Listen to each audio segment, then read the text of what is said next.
Student welcome to study centre. Now listen, today we are going to, उससे पहले पिछला video जो हमने बनाया था प्लांट का इंपॉर्टेंट पार्ट रूट के बारे में, उसे हमने मक्खन की तरह एकदम मक्खन की तरह समझ लिया था। ठीक है, रूट क्या होता है, टाइप्स ऑफ रूट क्या होते हैं, रूट कहाँ से ग्रो कर जाता है और रूट के फंक्शंस के बारे में एकदम सटीक से जानकारी ली थी। और एक हमने इसके ऊपर एक वीडियो बनाया था पहले, कुछ दिन पहले, how to draw tap root and fibrous root. तो वो वीडियो हमारा चला गया है 1 लाख प्लस। ठीक है, तो आप लोगों का बहुत बहुत शुक्रिया और आप लोगों से थैंक्स कहना चाहता हूं जो आपने इतना सारा भर भर के प्यार दिया। तो आज की वीडियो में हम समझने जा रहे हैं प्लांट्स का एक काफी इंपॉर्टेंट पार्ट स्टेम के बारे में। ठीक है, तो आज हम पढ़ने वाले हैं स्टेम के बारे में। What is stem? ठीक है, फुल जानकारी लेने वाले स्टेम क्या होता है, कहां से ग्रो होता है और स्टेम के फंक्शंस क्या होते हैं, सब कुछ जानेंगे इस वीडियो में मक्खन की तरह। तो ज्यादा वक्त ना हुआ है, चलो शुरू करते हैं।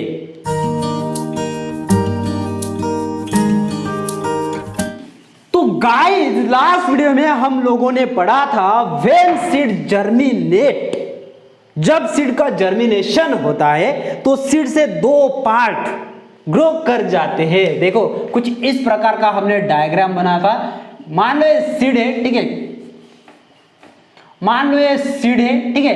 तो जब ये सीड जर्मिनेट होता है तो एक पार्ट सॉइल की तरफ ग्रो कर जाता है, ठीक है, और एक पार्ट सॉइल के अबव ग्रो कर जाता है। ठीक है, एक सॉइल के ऊपर ग्रो कर जाता है और एक सॉइल के नीचे, ठीक है, ग्रो कर जाता है। तो नीचे जो ग्रो कर जाता है टुवर्ड द सॉइल, उसे कहते हैं रेडिकल। कुछ समझ में आया क्या? उसे कहते हैं रेडिकल। और जो सॉइल के अबव ग्रो कर जाता है उसे कहते हैं प्लमूल। ठीक है, तो रेडिकल से रूट फॉर्म होता है। क्या होता है? रूट फॉर्म होता है। और प्लमूल से क्या फॉर्म होता है? वेरी गुड, स्टेम फॉर्म होता है प्लमूल से। और इसी स्टेम के बारे में आज के वीडियो में, आज के क्लास में हम फुल डिटेल में जानकारी लेने वाले हैं। तो आपको समझ में आया, जो प्लमूल होता है, प्लमूल से स्टेम ग्रो कर जाता है। ठीक है, ये बात आपको ध्यान में रखनी है, अपने दिमाग में इसे पक्का फिट कर लो। ठीक है, तो हमेशा ध्यान में रखना, the stem grows above the soil from the plumule. इस प्लमूल से स्टेम ग्रो कर जाता है अबोव द सॉइल। ठीक है, ध्यान में रखना, प्लमूल से स्टेम ग्रो कर जाता है। कौन ग्रो कर जाता है? स्टेम ग्रो कर जाता है। तो स्टेम को हम अच्छी तरह से समझने के लिए एक डायग्राम ड्रॉ करते हैं स्टेम का। उससे हमें पता चलेगा स्टेम के अलग अलग पार्ट्स कौन से होते हैं। ठीक है, तो गाइस ये हो गया आपका स्टेम का diagram. Parts of the stem, parts of stem, parts of stem. देखो हमेशा ध्यान में रखना, जो स्टेम होता है वो प्लमूल से ग्रो कर जाता है। ठीक है, और एक ग्रो कर जाता है अबोव द सॉइल, सॉइल के ऊपर एक ग्रो कर जाता है। ठीक है, स्टेम। और जो सॉइल के नीचे ग्रो कर जाता है उसे रेडिकल हम रूट भी बोल सकते हैं। ठीक है, रूट उसे हम कहते हैं। तो ध्यान में रखना, स्टेम का क्या है, डायग्राम है। तो देखो स्टेम के ऊपर कुछ नोड्स होते हैं। क्या होते हैं? क्या होते हैं? नोड्स होते हैं। तो ये जो देख रहे हो ना अपन, ये वाला जो पार्ट है, ये क्या है? नोड्स है, नोड्स। तो ये जो नोड्स होते हैं, इस नोड से लीव्स निकल के आते हैं। लीव्स कहां से आते हैं? ये जो नोड्स होते हैं ना स्टेम के ऊपर, स्टेम के ऊपर जो नोड्स होते हैं, तो यहां भी लीव्स निकल के आएंगे। ठीक है, तो हमेशा ध्यान में रखना, जो नोड्स होते हैं इन नोड से लीव्स ग्रो कर जाते हैं।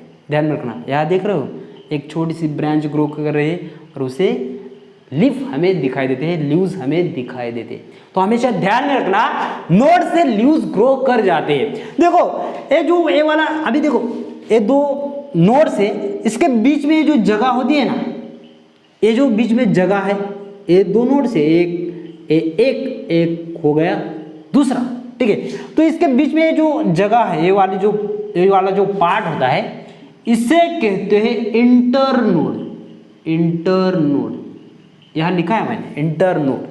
तो ध्यान में रखना, ए भी अगर इससे आगे भी एक नोड होगा तो कुछ इस प्रकार का नीचे जाएगा, तो एक ही आपका क्या हो गया, नोड हो गया। ठीक है, क्या हो गया, नोड हो गया। तो एक नोड, ये तीसरा नोड हो गया। अब 3 नोड हो गए स्टेम के ऊपर। ठीक है, तो दो नोड्स के बीच में जो जगह होती है उसे क्या कहते हैं, इंटरनोड कहते हैं। क्या कहते हैं, इंटरनोड कहते हैं। और ए वाला जो जगह होती है इसे क्या कहते हैं, नोड्स कहते हैं। इन्हीं नोड से लीव्स ग्रो कर जाते हैं, हमेशा ध्यान में रखना, इन्हीं नोड से लीव्स ग्रो कर जाते हैं। देखो ये जो ग्रोइंग बर्ड होता है, एक जो टिप होती है ना ऊपर की जो टहनी होती है, ठीक है, ऊपर का जो पार्ट होता है उसे क्या कहते हैं, ग्रोइंग बर्ड कहते हैं। ये भी बर्ड ही है ना, ये देखो ये क्या है, लीव्स है, small small small small leaves है। ये जैसे जैसे बढ़ेगा ये ग्रोइंग बर्ड होता है। आगे वाला जैसे हमने रूट का देखा था ना, रूट का ये निचले वाला जो टिप होती है उसे रूट कैप होती है। ठीक है, रूट टिप। ठीक है, तो जैसा ये रूट का ग्रोइंग पार्ट होता वैसा ये स्टेम का ग्रोइंग पार्ट होता है, क्या, ग्रोइंग बर्ड। ठीक है, तो ये बढ़ता, जैसे जैसे बढ़ता जाता है, स्टेम की जो साइज होती है, ये साइज कैसी होती है, इंक्रीज हो जाती है। इंक्रीज, जैसे जैसे ग्रोइंग बर्ड बढ़ जाता है, इंक्रीज होता है, बढ़ जाता है, वैसे वैसे स्टेम भी क्या होता है, इंक्रीज होता है। ध्यान में रखना। ठीक है, तो आपको समझ में आया होगा। देखो स्टेम होता है, स्टेम के ऊपर नोड्स होते हैं, नोड से लीव्स निकलते हैं, और 2 नोड्स के बीच में जो जगह होती है उन्हें इंटरनोड कहते हैं, और जो ग्रोइंग पार्ट होता है उसे ग्रोइंग बर्ड कहते हैं। तो आपको समझ में आया होगा पार्ट्स ऑफ स्टेम के बारे में। ठीक है, अब बात करते हैं काफी important functions of the stem. Stem का फंक्शंस क्या होता है। ठीक है, तो पहला जो फंक्शन होता है, stem hold the plant upright. Upright plant को रखने का काम कौन करता है, स्टेम करता है। ठीक है, then transport water and minerals. जो रूट ने सॉइल से वाटर एंड मिनरल्स को एब्सॉर्ब किया होता है उसे ट्रांसपोर्ट करने का काम कौन करता है, स्टेम करता है। टू द लीव के पास भेजने का काम कौन करता है, स्टेम ही करता है। ट्रांसपोर्ट फूड फ्रॉम लीव्स, और जैसे लीव्स में फूड प्रिपेयर होता है तो फूड को लीव्स से ट्रांसपोर्ट करने का काम कौन करता है, स्टेम करता है, to the other parts of the plant. ठीक है, then green stem carry out photosynthesis. Photosynthesis की जो प्रोसेस होती है बेसिकली कहाँ होती है, लीव्स में होती है। फोटोसिंथेसिस की process, food making process leaves में होती है, लेकिन जो ग्रीन स्टेम होते हैं, कुछ प्लांट्स ऐसे होते हैं जिनका स्टेम क्या होता है, ग्रीन होता है, वहां फोटोसिंथेसिस की प्रोसेस होती है।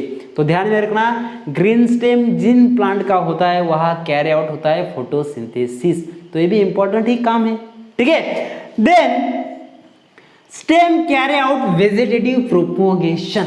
वेजिटेटिव प्रोपेगेशन क्या होता है, तो देखो अगर आपको जानकारी चाहे तो इसके ऊपर एक वीडियो हम बनाएंगे, what is vegetative propagation. Asexual reproduction का क्या होता है, वन ऑफ द फॉर्म होता है वेजिटेटिव प्रोपेगेशन। देखो क्या होता है इसमें, जनरली क्या होता है, फॉर एग्जांपल जो रोज के प्लांट्स होते हैं, रोज प्लांट आपको पता होगा, रोज, तो रोज के जो प्लांट होते हैं, अगर देखो ये रोज का प्लांट है और उसकी ये स्टेम है, ठीक है, ये स्टेम है रोज की, अगर इस स्टेम के ऊपर स्मॉल ग्रोइंग बर्ड आ जाते, ठीक है,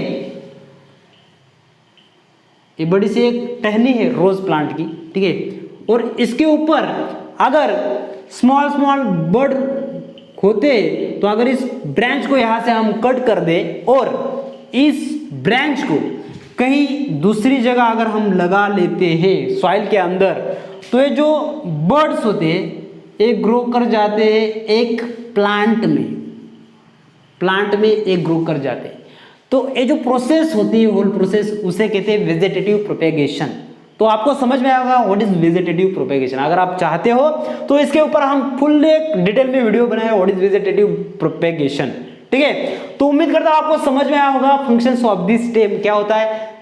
stem hold the plant upright, ठीक है, transport water and minerals to the leaves, ठीक है, ये भी इंपॉर्टेंट काम होता है। Transport food from leaves to the other parts of the plant and green stem carry out photosynthesis, food making process भी होती है स्टेम के अंदर जिनका स्टेम ग्रीन होता है, ठीक है। Stem carry out vegetative propagation, अभी हमने बात की वेजिटेटिव प्रोपेगेशन क्या होता है। तो उम्मीद करता हूँ ये वीडियो आपको समझ में आया होगा। अगर ये वीडियो आपको पसंद आता है तो एक लाइक कर देना, अपने दोस्तों के साथ शेयर करना है इस वीडियो को, और हाँ, चैनल पर अगर पहली बार आए हो तो चैनल को जरूर सब्सक्राइब कर लेना। मिलते हैं नेक्स्ट वीडियो में। जय हिंद, जय भारत।